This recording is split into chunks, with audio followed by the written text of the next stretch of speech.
Hola, bienvenido a esta nueva tutoría. Recíbela y llévala también en tu dispositivo móvil o tableta. Recuerda, somos tutorías.co. Comillas. Si no le encuentras sentido a las cosas, recuerda que él hizo más de 1000 intentos y logró la bombilla para que tú superes la oscuridad. Comillas. Como se observa en la figura, el ejercicio planteado consiste en crear un algoritmo que permita determinar los puntos de silla de una matriz. Los puntos de silla de una matriz se definen como el mayor valor de una fila y el mínimo o menor valor de una columna. Si es el mismo dato, entonces va a representar un punto de silla. Es decir, la intersección entre una fila y una columna, ¿cierto?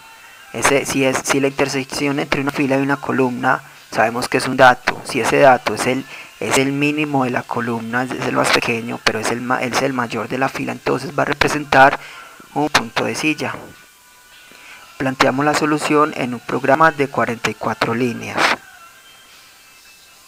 En la línea 6 declaramos de tipo entero una matriz A de orden 4×5, es decir, 4 filas, 5 columnas, y la inicializamos con 20 valores. En la línea 7 declaramos de tipo entero un vector llamado máximo filas de tamaño 4. Y en la línea 8 declaramos de tipo entero también un vector llamado mínimo columnas de tamaño 5. Y lo inicializamos con 9 valores. Observe cómo el vector máximo fila se inicializa con valores muy pequeños, ¿cierto? Menos 999, mientras que el vector mínimo columnas se inicializa con un valor muy grande.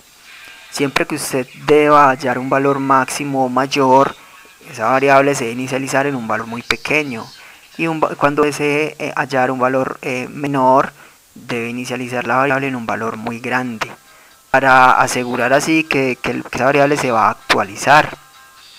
¿Qué pasa si usted la inicializa en 0? Que puede darse que todos los datos sean mayores a 0, entonces en realidad no va a estar dando un menor, puesto que no se va a actualizar, ¿ok? Bien. Recuerde también que las estructuras de datos, bien sean vectores, o sea, array unidimensional, o matriz, array bidimensional, son estructuras de datos estáticas, es decir, son espacios fijos en la memoria que se reservan en la ejecución de un programa. En la línea 9 declaramos de tipo entero las variables i, j. Estas dos variables se usarán como variables controladoras de los ciclos. Recuerde que las variables controladoras de los ciclos a nivel de pseudocódigo no es necesario declararlas. Sin embargo, depende de la semántica que se esté manejando. Las variables de tipo entero solamente almacenarán datos numéricos enteros y no decimales. Entonces, entre las líneas 11 y 27 y 29 encontramos una estructura repetitiva. Las estructuras repetitivas permiten ejecutar un conjunto de instrucciones repetidamente, aprovechando así la velocidad de procesamiento de datos de un computador. Entonces, línea 11 haga para i desde 1 hasta 4 con incrementos de 1. Dentro de este ciclo, entre las líneas 13 y 27, otra estructura repetitiva. En este caso, entonces va a ser un ciclo para anidado. Línea 13 haga para j desde 1 hasta 5 con incrementos de 1. Aquí entonces nos damos cuenta que vamos a recorrer la matriz A por filas, ¿sí? Porque la i va a ir de 1 a 4 y la j de 1 a 5.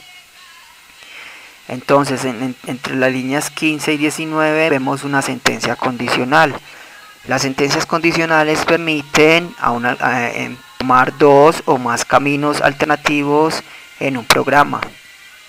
En este caso, línea 15, si la matriz A en la posición IJ es mayor que lo que tiene el vector máximo filas en la posición I, entonces, en caso de ser cierto, línea 17, al vector máximo filas en la posición I le va a asignar lo que tiene la matriz A en la posición IJ.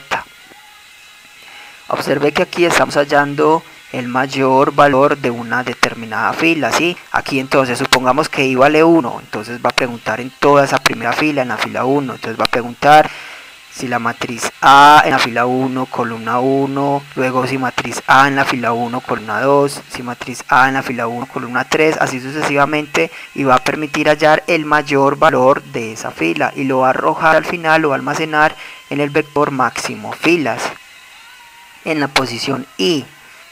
Y como I empieza en 1, pues va a ser el vector máximo filas en la primera posición.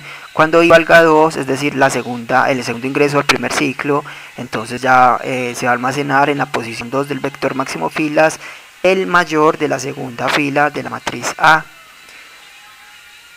Asimismo, entonces, entre las líneas 21 y 25, pero ya vamos a hallar el menor de la columna. Por eso se pregunta si la matriz A en la posición IJ es menor que lo que tiene el vector mínimo columnas en la posición J. Entonces, en caso de ser cierto, línea 23, al vector mínimo columnas en la posición J le asignar lo que tiene la matriz A en la posición IJ.